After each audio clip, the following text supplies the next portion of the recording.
I've got a new barcode scanner that I'd like to share with you. This little device has a unique configuration in that it can scan from the front, or you can flip up and scan underneath. I've got this scanner connected to the Standard Time cloud. You can see here the Standard Time application is connected on a Chromebook over Wi-Fi. And what I've observed on this scanner is that it is optimized for QR codes. It's very easy to pass a QR code underneath that. The values are sent directly to Standard Time.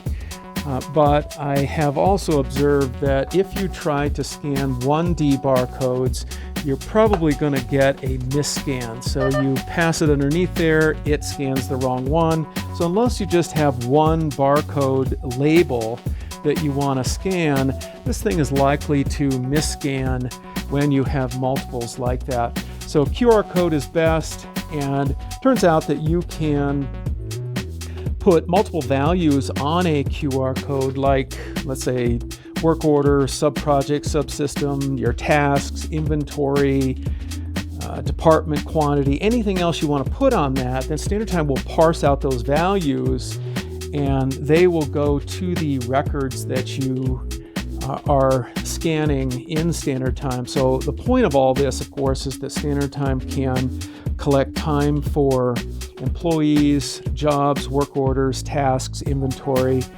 and you can use this on the cloud, tablet, laptop, cell phone, desktop, lots of configurations. So if you give this little barcode scanner a try, we'd like to hear your results and see if you like that or the ordinary 1D scanner that scans simple 1D barcodes or the QR code. So give us a comment on this little scanner if you give it a try yourself.